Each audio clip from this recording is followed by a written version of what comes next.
So welcome, Ravi. We are absolutely delighted to have you here. Over to you.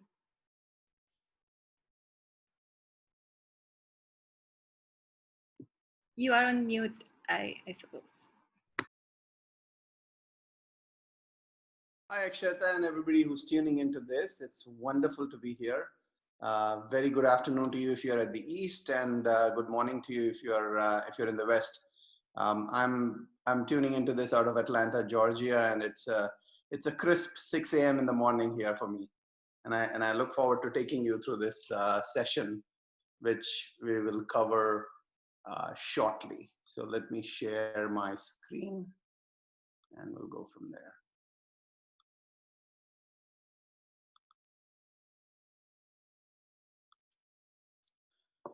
All right. So the topic of today is really, it's titled as My Roadmap for Growth. My, in this case, is everyone listening in. And I will cover a framework that lets you look at goal setting, visioning, and then accomplishing those goals in a very systematic manner. And this is the framework I wish I had when I was coming out of high school, when I was coming out of college.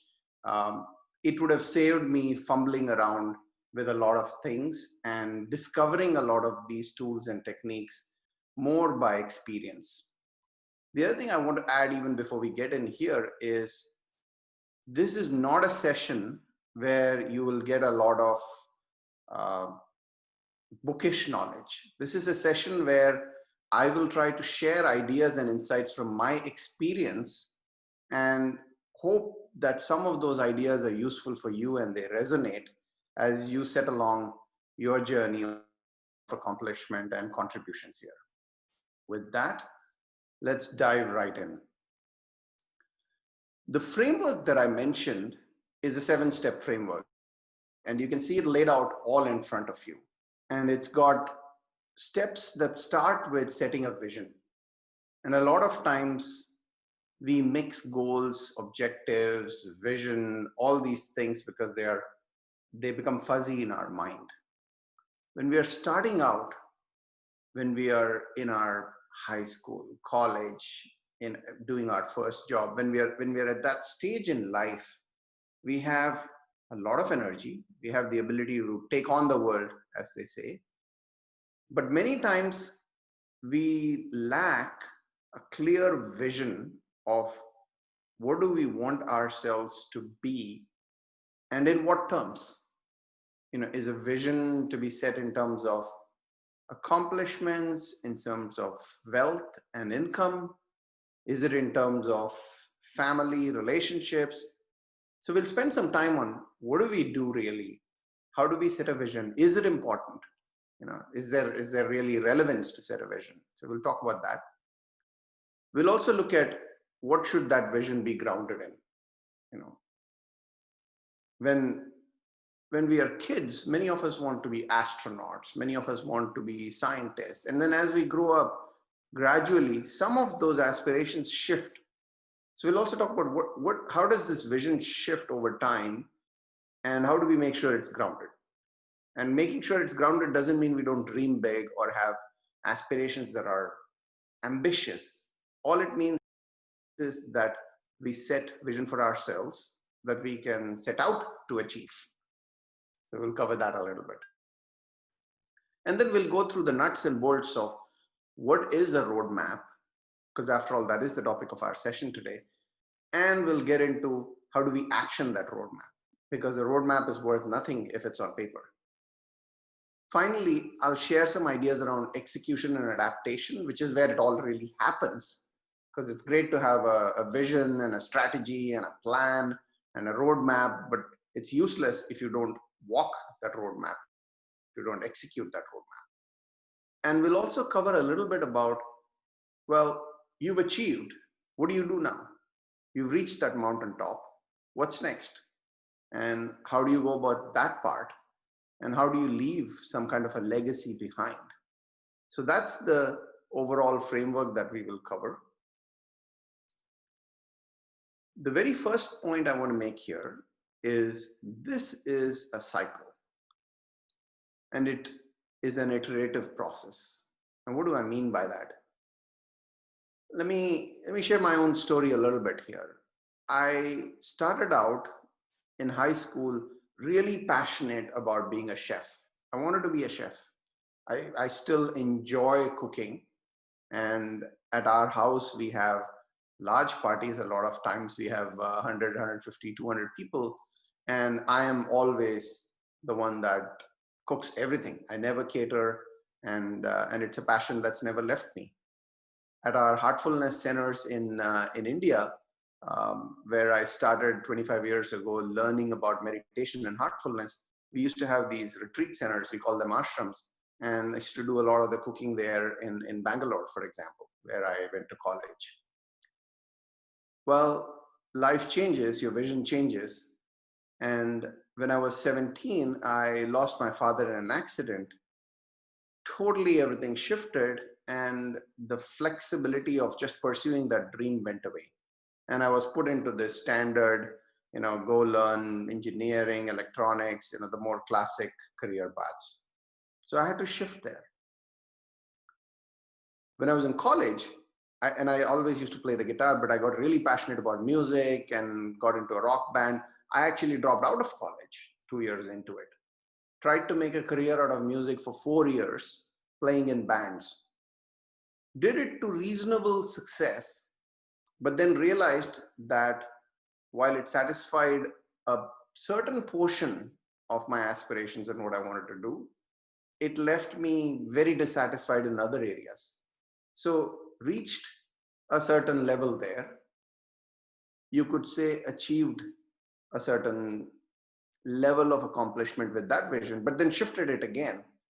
Went back to school, did an MBA, got into product management, and eventually went through a corporate career in the United States, where I went from 7 years at Accenture, did a stint at a company called CBeyond, a startup called Bridge2, and now at a startup called Bakkt.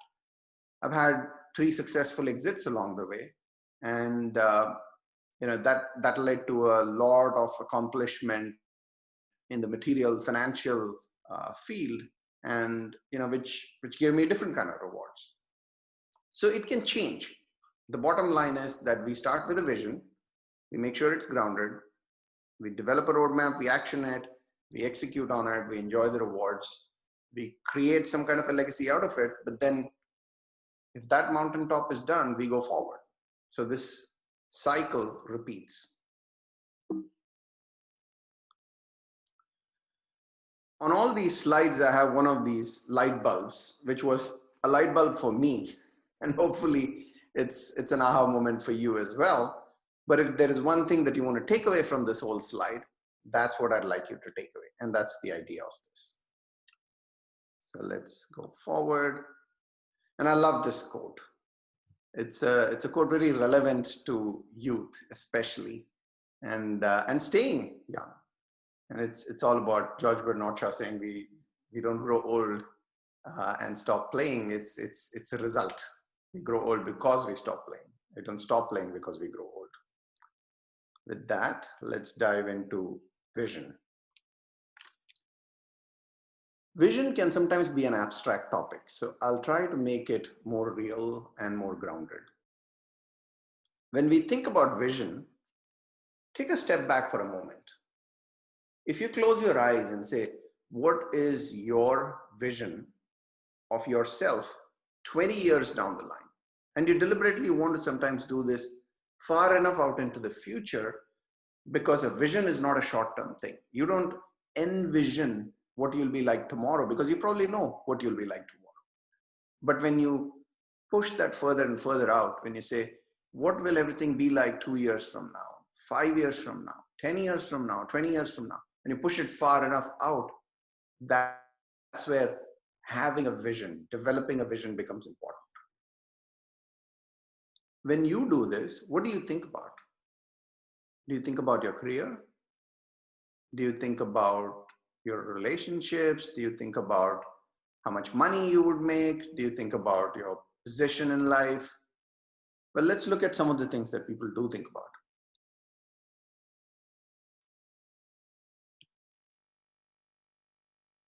These are things you have, you possess, or rather you will possess in the future.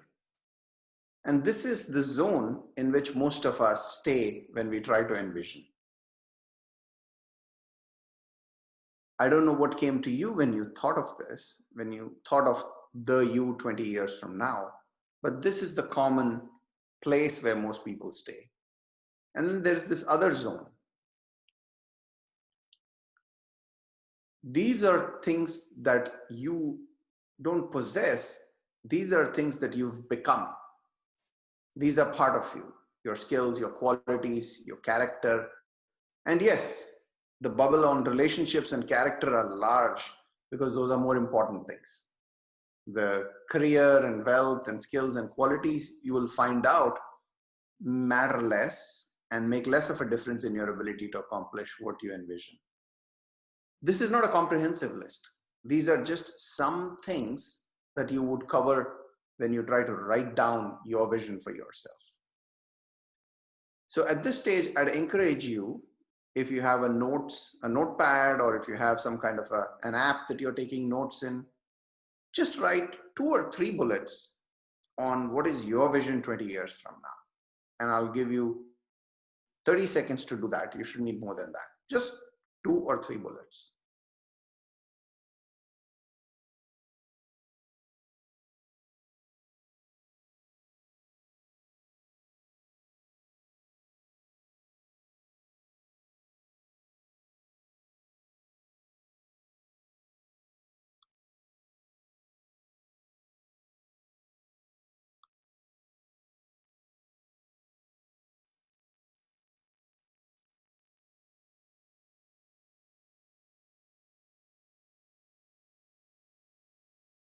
I know some of you want to fill the whole page, but don't.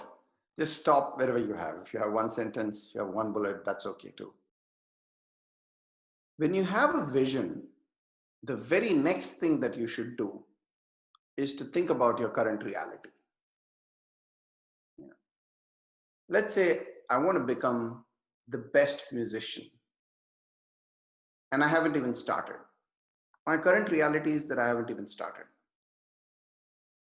I want to learn to play the guitar, and I want to start learning basic notes, basic chords, start building on that. I need to know where I am, my starting point. If I want to learn to paint, and I've never held a brush in my life, I need to know that current reality. So it's very important for your vision to actually be grounded. And grounded in what? It has to be grounded in your current reality. This is about self-awareness. This is about knowing your own internal strengths and weaknesses and being realistic about them. Knowing your constraints and being realistic about them. And that doesn't mean you're not going to try to blow past your constraints, or you're not going to try to overcome any obstacles in front of you, but you need to know them. And that's where mapping out your current reality becomes a huge part of this exercise. What does that lead to? It leads to a line that forms between your current reality and your vision. And that line is what we call creative tension. This term sounds a little abstract, but let me break it down for you. If I want to be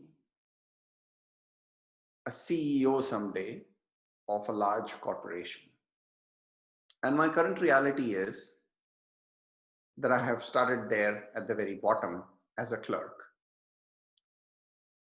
When I look at the CEO, I feel this creative tension of that's what I want to be, this is what I am. That tension of the difference between what I am and what I want to be, and you can take it in any field. I mentioned corporate field, but if you're a sportsman and you're playing the minor league and you want to play for the national team and you see those players on television, that creates a tension. That's what you want to be, this is what you are. This creative tension needs to be magnified and amplified, because it's this creative tension that gives you the impulse to move forward, that gives you the impulse to go take action. This gives you the impulse to, excuse my language, but get off your ass, go do something. And without this, most of us would succumb to inertia. So the other reason you want to envision and then map out your current reality is because when you do these two things, you trigger that creative tension and you're able to amplify it. So if there's one thing to take away from this, it's that the impulse for growth, and remember, we're talking about your roadmap for growth here, my roadmap for growth, it comes from envisioning, mapping out current reality, and identifying that creative tension and then magnifying it. That's where the growth impulse comes from. Okay. Let's jump into what a roadmap is. And this is a simpler part of it. Once you have a vision, you create a plan. The plan has goals and objectives that you need to realize your vision. In the earlier example, if I want to become a maestro guitar player, and my current reality is I've just started learning a few notes, I need to set some milestones for me. Within the next year, I'll learn a few songs. Within the next 3 years, I'll join a band. Within the next 5 years, I'll start playing full time and make that my career. Whatever those goals may be, you set them on a time scale. And a roadmap is simply that. It's your goals and objectives that are set on a time scale, and you can call them milestones. An important thing to understand is that as you set about this journey, you'll create a plan and you'll say, these are all the things I'll do. And we all know that never happens, right? There's an old saying that the best laid plans of men and mice fail. It's a really old saying, but always true. It's true. So what really happens? It's this. You create a plan. That's that straight line which you see on the graph, which is how you envision it going. And the bullseye at the end of that line is your vision. That's what you want to achieve. But you don't travel that way. As you go through executing your plan, you take this jagged path of ups and downs and ups and downs, whether it's you set a goal of getting into shape, and in 1 year I'm going to be in shape for being out in the beach, and then 6 months later you found that you actually gained 5 pounds or 5 kgs, and then you have to course correct and keep coming back to that line. So there's a jagged path, and we call it the tactical path. That's what you execute on, and that's okay. It's important to not be discouraged. Another important thing to understand is your next closest milestone will always be clear to you, which is this one, the first one, for example. And then your final vision will also be clear to you. But everything in between will be a little fuzzy. You see all these goals that look kind of half. They are not clear in your mind, in your mind's eye, as they say. And that's okay. That's how this works. So the one thing to take away here is your actual execution on the roadmap will never follow your plan, and that's okay. You need to keep coming back to the plan and traverse this jagged path. So with that, let's shift gears a little bit, and we'll do a little question on Menti. And the question is, when you have a problem to solve, what's the first thing you do? And Samarth, I don't know if you can switch to that.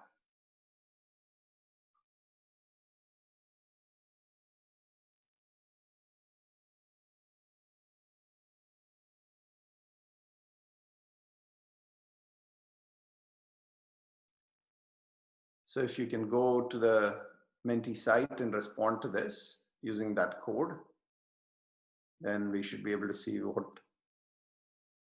the audience listening to this is like.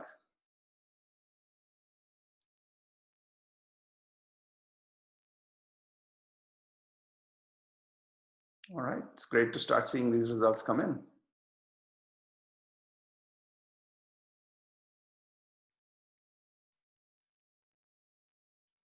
And we'll give this another 15 seconds maybe.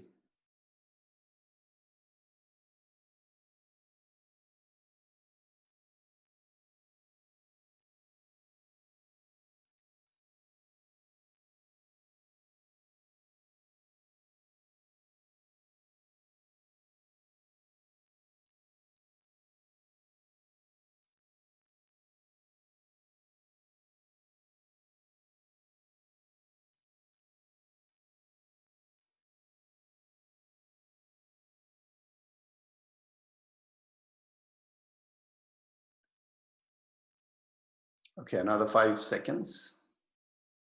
And as you can see, once that the pie chart started settling a little bit, it hasn't changed a whole lot in terms of how it's split.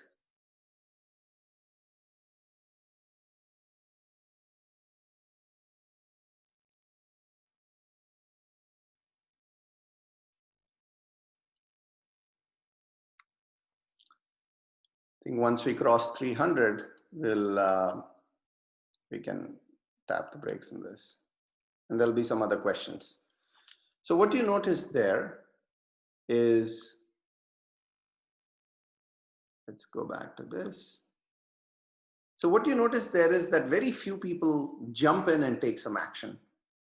And there was a good portion of you who said, I want to analyze the problem very thoroughly and create a detailed plan. And there was a portion of you that said, I'm going to do a quick assessment, jump in and start refining it as I go along. And this is very standard. This is the typical breakdown, and this is all based on how our minds are wired and how our personalities are. So let's look at what works. And this is, I'm sharing my own experience. What do you see as a difference between these two pictures? Both show you fires, problems, big problems, and both show you people that are going to fight it.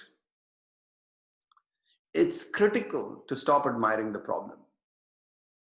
And in some cases, it is important to step back, pause, and do the right kind of analysis. In most cases, we humans suffer from a tendency to admire the problem. And you will notice this, take any field, even a field that is as esoteric as spirituality, or any field like science or management. You'll find that the people that are most successful, that have risen to the top of their field, have a sense of urgency, have a bias towards action, and they set about doing what needs to be done, even if the odds are overwhelming. Like this fireman who's trying to tackle a huge forest fire with a little pipe, but he's at it, he's jumped in. That doesn't mean you don't do planning. All it means is that don't spend time admiring the problem. Break down your goals into tasks. You may get it wrong, but sense of urgency is going to win and action orientation is going to win. I cannot stress this enough. This is something I have had to rewire myself on, because I did suffer from this tendency to admire the problem. And I had to totally break that down and rewire myself. Couple of nice quotes around this. Creighton Abrams said, if you're going to eat an elephant, the only way to do it is one bite at a time. I mean, nobody eats an elephant, but you get the message, right? And Lao Tzu saying, a journey of 1,000 miles begins with a single step. I love that saying. And a lot of times when I'm faced with a very arduous, very complex, seemingly impossible task, these quotes really help. Okay. Let's go to another mentee question, which is around, if you're going to accomplish long-term goals, do you go deep and narrow or do you stay shallow? So Samarth, if you want to switch to the question there.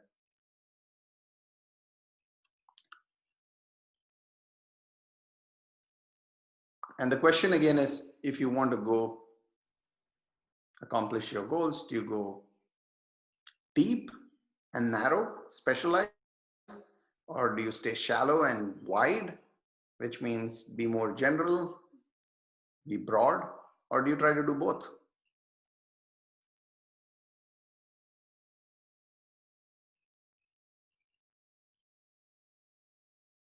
And folks, I really appreciate and love the engagement. These questions get us thinking about what really helps absorb the information.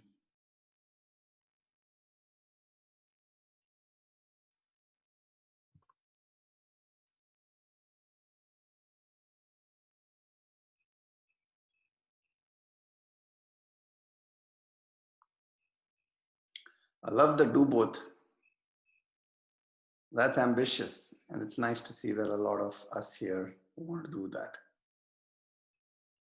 Nothing wrong with the other two options.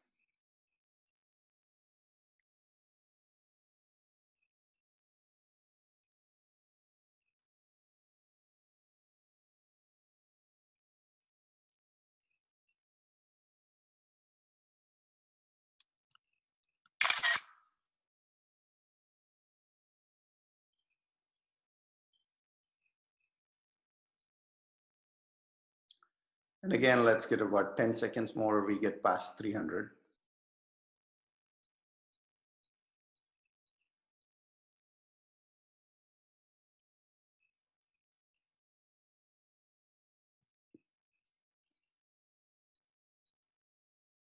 So most of you say do both, followed by go deep and narrow, and the smallest category is to be shallow and develop a wide range. Great, let's switch back.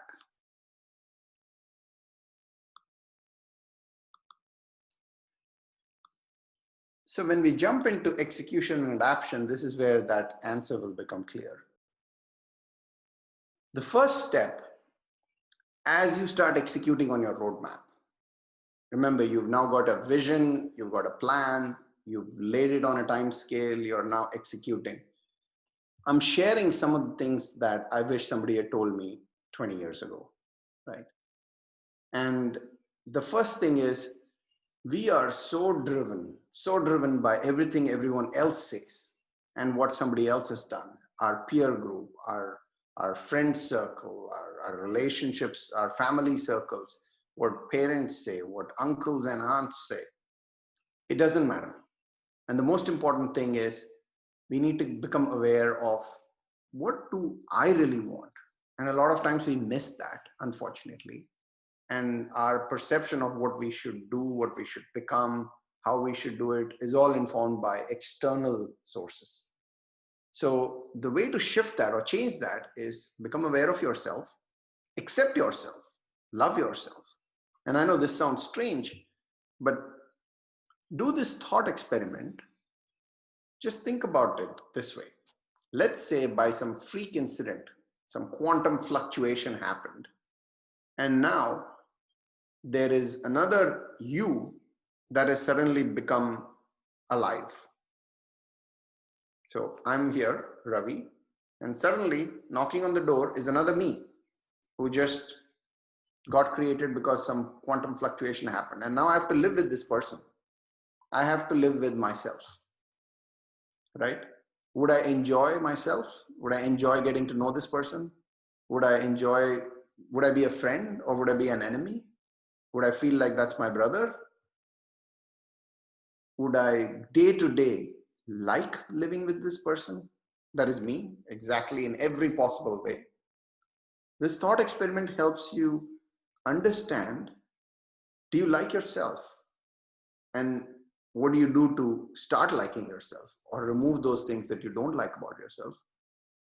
That's awareness, acceptance, love, and change.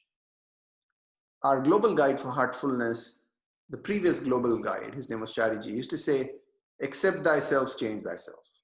Can't happen without accepting ourselves. Another rule I want to share, and again, I wish someone had told me this. Spend a lot of time in attacking and correcting what I perceived were my weaknesses. They matter, but they matter less. The 80-20 rule I would suggest for you, focus 80% on amplifying your strengths. That's what makes you succeed. Don't totally leave your weaknesses, but spend 20% of your energy there. It's a new 80-20 rule. This, somebody did tell me 20 years ago. And this was in our early training when I was a young consultant coming up through the ranks in Accenture.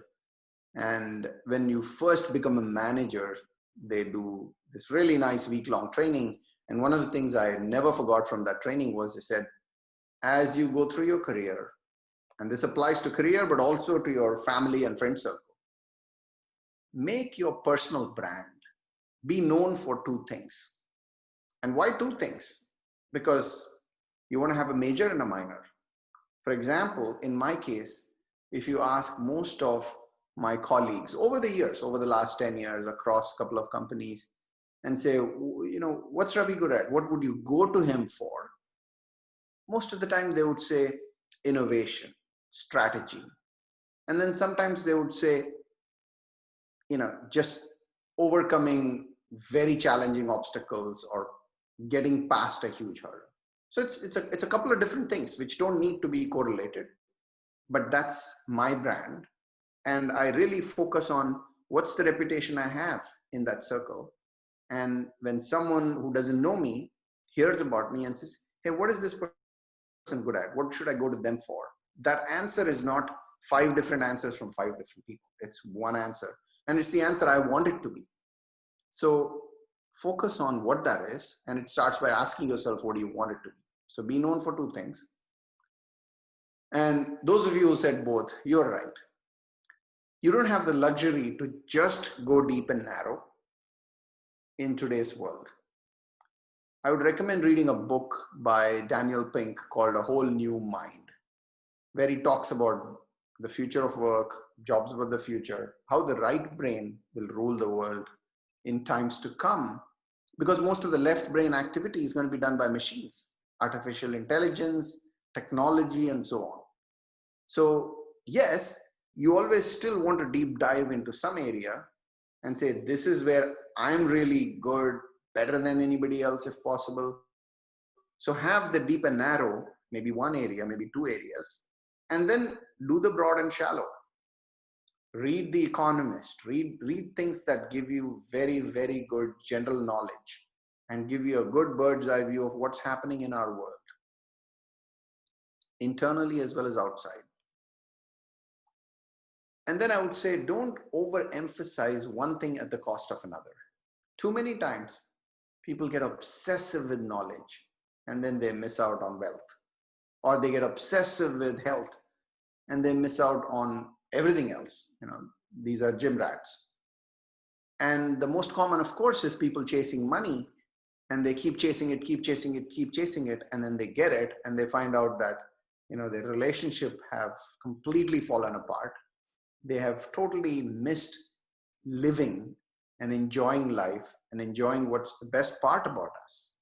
So achieve that balance. And a meditative practice like Heartfulness, by the way, is a wonderful way to do that inside out so that you know how to balance goals. There is a huge difference between hobbies and interests. And I really don't like the word hobbies at all.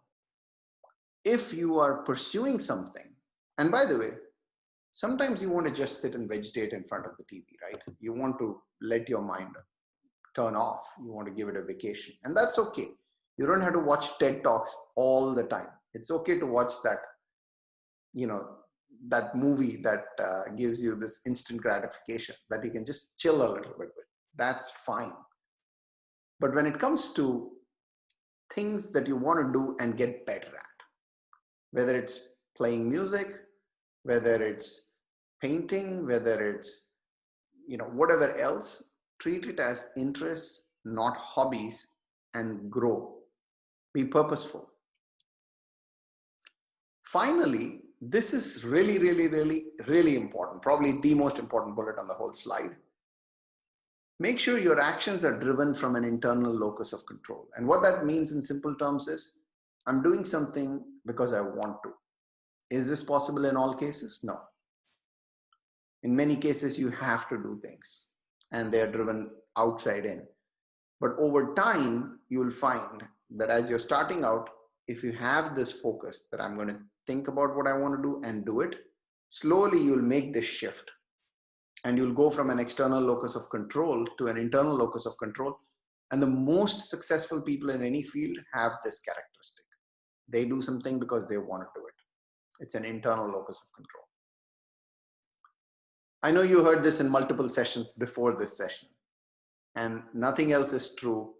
As you execute and adapt your plan, being authentic, being yourself is the best thing you can do. And sometimes it's going to piss people off, sometimes it's going to affect things, but you're always better with discomfort that comes because you were yourself versus discomfort that comes because you were trying to be someone else. Okay, let's spend some time on, you've gone through this, you've envisioned, you've created a roadmap, you've executed, you've adapted, you've accomplished that goal, you're on top of that hill. What's next? Let's say you wanted to become, like I mentioned in a previous example, that CEO. What's next? You wanted to make $1 million, you made it. Or you wanted to make 10 crores, you made it. What's next? Achievement comes with dissatisfaction. And I experienced this really, really early. Remember, I talked about music. There was a point in time when within Bangalore, we used to have this whole circuit of bands. And I'd reached a point where I drove myself to be the best guitar player, to be the absolute best guitar player in that ecosystem. It was a small world. I wasn't looking to the entire planet. But within that ecosystem, when I set that goal, when I envisioned myself as being the best guitar player and being known to be that, became that, I was thoroughly dissatisfied and I couldn't reconcile this and I didn't know what to do. And this is inevitable. Whenever you reach that peak, you'll feel cheated. You'll feel like, what happened here? So it's important to know that, first of all. And when you reach that first peak, the first time you really, really experience this, where you set out a vision, you outline it, you achieve it, that's the moment you want to make this shift. And you want to make this shift from achievement orientation to contribution orientation. From thinking about what you can achieve for yourself to what can you do for your community, for your world, for your planet, for everybody else. And you'll notice this in the lives of a lot of high achievers. Take Bill Gates, for example, a ruthless corporate businessman, built the best businesses, and ruthless to an extent where if you read the stories, he's at times, taken things away from his partners, he's been mean to employees. I'm sure he looks back and says, that's not what I would have wanted to be, but that's what he was. And then he shifted. Now he's one of the best philanthropists. He's solving world problems. His orientation shifted from achievement to contribution.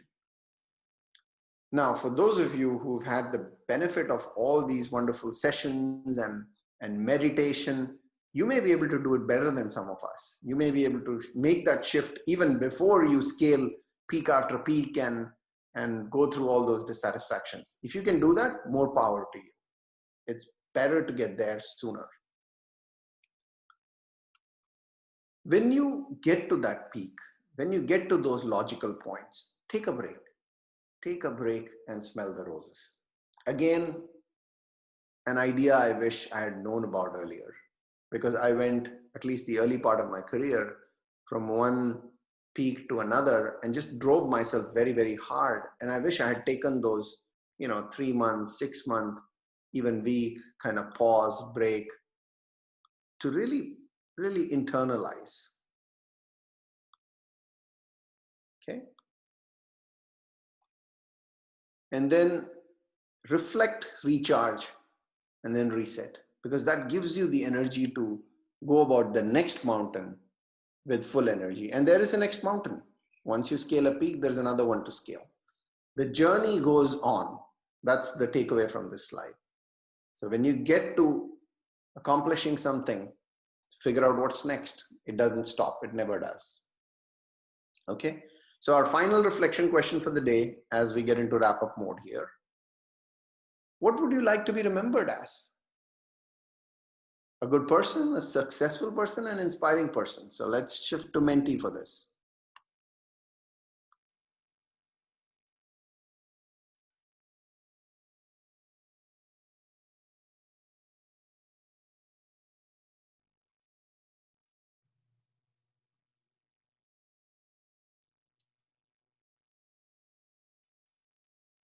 All of the above. I like that. So that's good. Now we're getting some pieces of the pie there.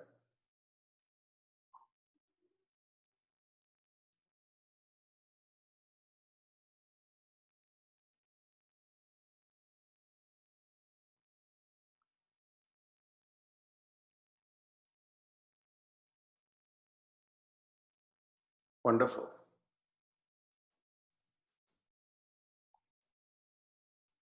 So as you can see this shape up, most of you want to do everything, be remembered as super successful, super inspiring, and a good person.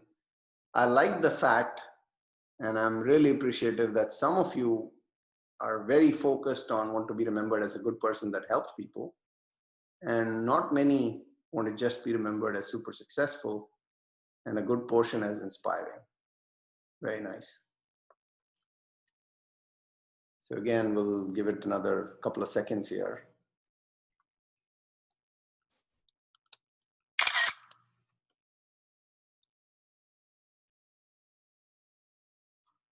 Great. Wonderful. I think we can shift back. So again, the graph for you is most of you want to do all of the above.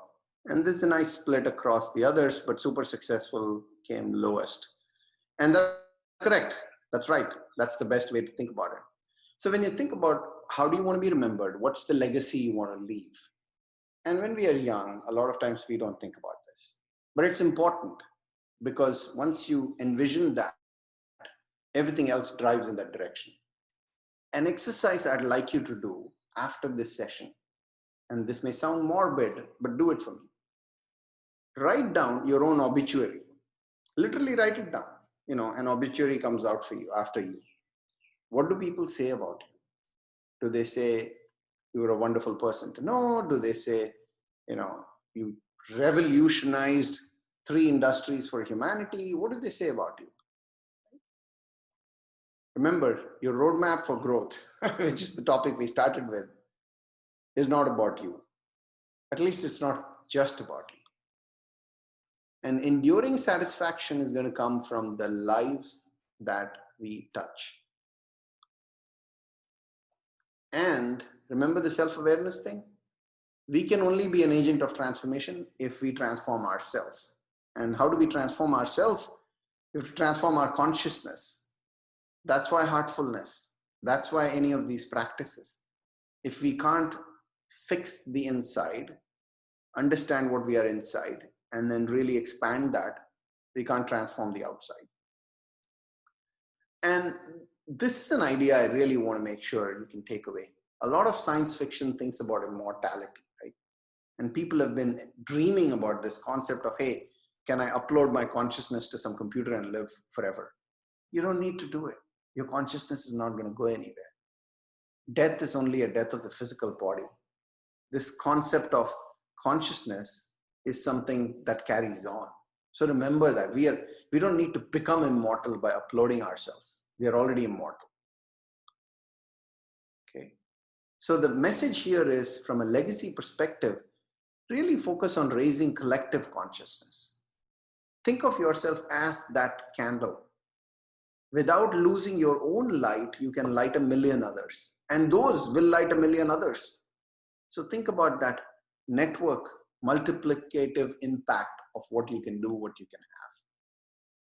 So in summary, and I want to leave a couple of minutes for any questions here, but in summary, most of us course through life, we have a choice. We can do that, or we can create a roadmap.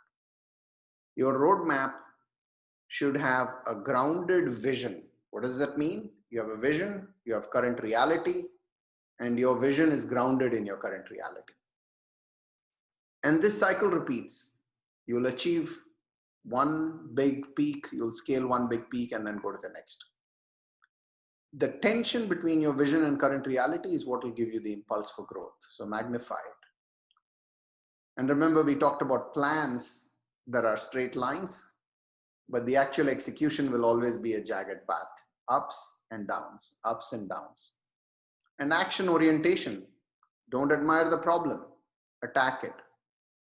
You can assess it, you can draw plans, but don't spend too much time on that. Execution is the most important part. All the best laid plans are useless if you don't act on it. And in execution, awareness of yourself is key. Because if you're not aware of your own strengths and weaknesses, you can't respond to circumstances, you cannot adapt. Adaptability is key. And being authentic is critical. It's not even optional. And we talked about how as you reach a mountain, there's another mountain to climb, but slow down and reassess. Give yourself that opportunity to recharge. And then finally, what do you want to be remembered by? Becoming that candle that lights a million others. It's not, your roadmap is not just about you. It's about every life you touch. So the takeaway from this, focus shift from achievement to contribution, sooner the better. Life ends, but legacy lives on. And with that, we come to an end. I really appreciate the engagement on Menti with all the questions. It reassures me that you were tuned in and you were listening and absorbing this information, and hopefully it's been helpful for you. I've really enjoyed talking to all of you and doing this session. And with that, Akshata, if we've got a couple of minutes for any questions, otherwise we can wrap up. We have about 10 minutes, Ravi, and we've got a flood of questions. So I'm going to start with some of them. But I must add, your obituary writing exercise, very interesting way to conclude. Okay, so the first one. How can we set a strong vision for our future? At the age of 18, not many of us necessarily have a clear idea of what we want to do next. So how can we trust what we think are our interests at the time? How do we set a vision for ourselves at that age? Great. So age 18 is a wonderful age, first of all, right? And congratulations for being at that stage where life is in front of you, not behind you. That's the first part. When you set a vision, don't make it narrow, first rule. Make it broad, make it big. There is a term we use in business called moonshot ideas. And the reason the term moonshot is there is, imagine humanity when people first said, gosh, in the 50s and 60s, we want to land a person on the moon. It was such an ambitious goal, but they took that goal. They set that vision, made it happen. So humanity can accomplish amazing things. So when you set a vision, don't set a narrow, small vision. Think big and then set out. So that's the suggestion I would give you. If you're 18 and setting a vision, think big. Okay, the next one. Some of us often face the dilemma of living in the present and going with the flow versus having a vision and being future oriented. Now, given the context and the fluidity of the times we are living in, it almost seems that even the best laid out plans will need constant changes. So why emphasize so much on the future when you do have the option to stay in the present? Great. It's a really good question.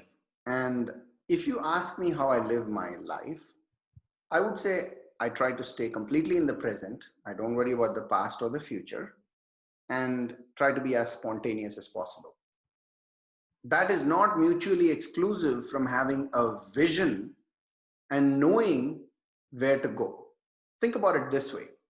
When you're driving a car, in that moment, you're not constantly thinking about your destination, but you have a destination. That's where you're driving to. So you have to have set a destination. Let's say you're using a GPS, and the GPS is your heart, right? You take a wrong turn somewhere. So you've taken a turn, you've gone off track. You're not headed to your destination anymore. You're in the moment. Will you say, hey, I'm in the moment. I'm still going to just keep driving in this direction and not course correct and drive to my destination? So you're in the moment, but if you don't have that destination, how will your heart, which is your GPS, tell you, hey, you're off track, turn back Remember those jagged paths, ups and downs, and the straight line? How will you know to come back to this path if you don't know you have that destination? So being in the moment, being in the present is not mutually exclusive from having a vision, having a destination. Even in heartfulness, we have a goal, right? Why do we have a goal? It's that vision of what we want to become. Yeah, that illustration is really helpful. The next one is, and this is a really popular one. We have quite a few who want to know, how does one choose their career? How do you know if you're maneuvering effectively during the course of your career as well? Sure. I shared my own example, right? Most people tell you, hey, pick something that you enjoy. And if your hobby and your profession can be the same, then you will be super successful. It's true to some extent. It's not true to some extent. And let me explain what I mean by that.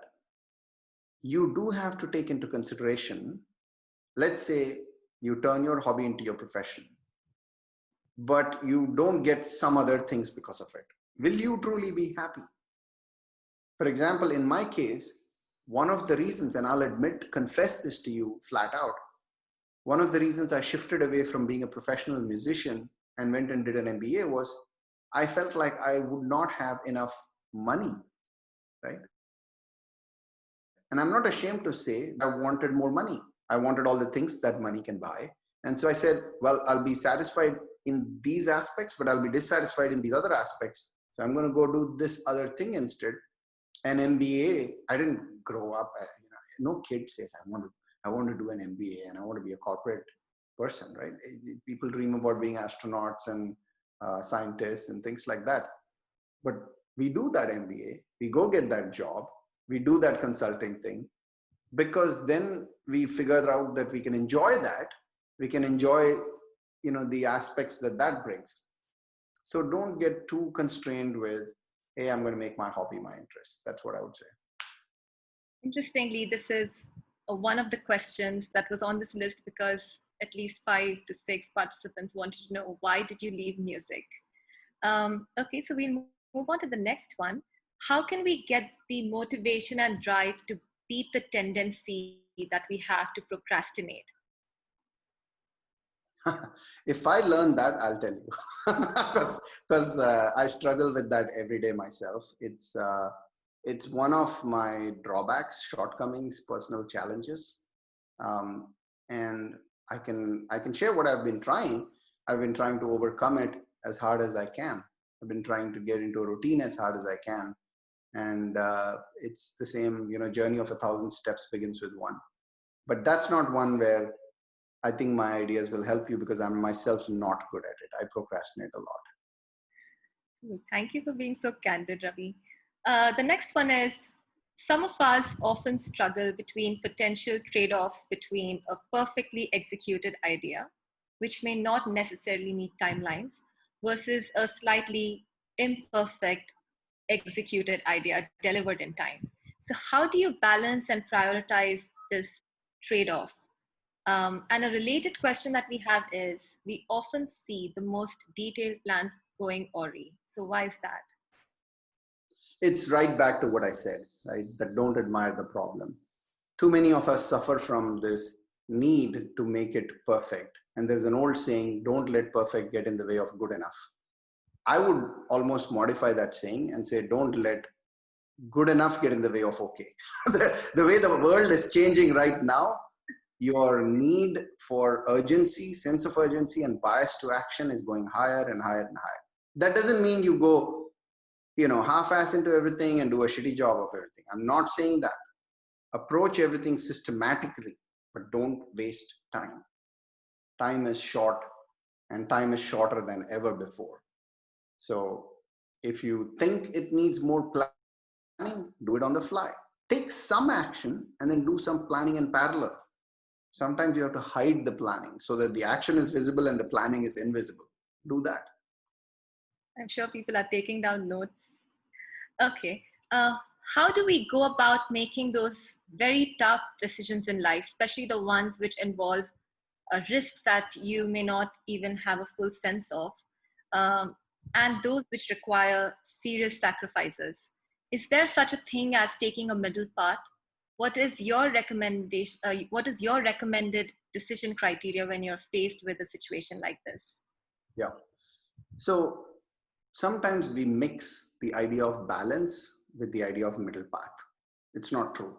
Balancing is a very different concept.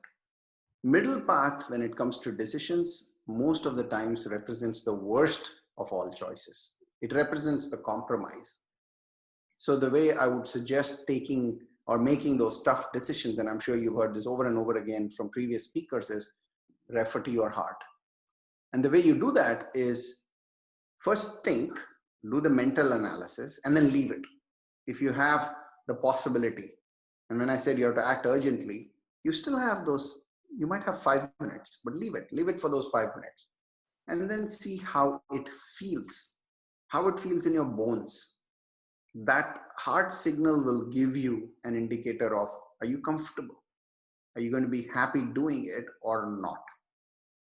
And then make the decision based on that, and then stick with it. Many times you'll make a decision and you'll say, why did I do that? And 10 years later, you'll be glad you did that. So just stick with it. So we have a question which it's been a burning question since day one, and too many participants have asked this. How do you choose a career? Right at the beginning, at the outset of it. I think I answered it, but I'll amplify. Choose a career that you believe will satisfy a broad range of your needs. It should be something that you enjoy doing. It should be something that should ensure adequate financial security for you and your family. It should be something that has a growing prospect of expansion and shift in what you can do. Don't choose a career that has a dead end. Don't choose a career that's over specialized. Choose a career where there is opportunity to change and grow and transform yourself over time. Okay, thank you, Ravi. I think we have time for just one more question. What will you say to the younger Ravi as you stand here at this juncture of your life? I think I've said it all. This whole presentation is that. This whole presentation is that. Now, I think sometimes I feel like, jokes apart, if I have to say something to myself 20 years ago, I would have shifted the balance a little bit more towards my spiritual practice and meditation versus how driven I was at the early part of my career, of my life on the career aspects of things. That's what I would say. Thank you so much, Ravi. I think this session has been an absolute must and essential, especially because the simplicity and structure of your framework in creating my roadmap for growth, I think it's the key. So thank you so much for your time. It's been wonderful to have you here. Thank you, Akshata, and thank you, everybody. I wish you all the best success.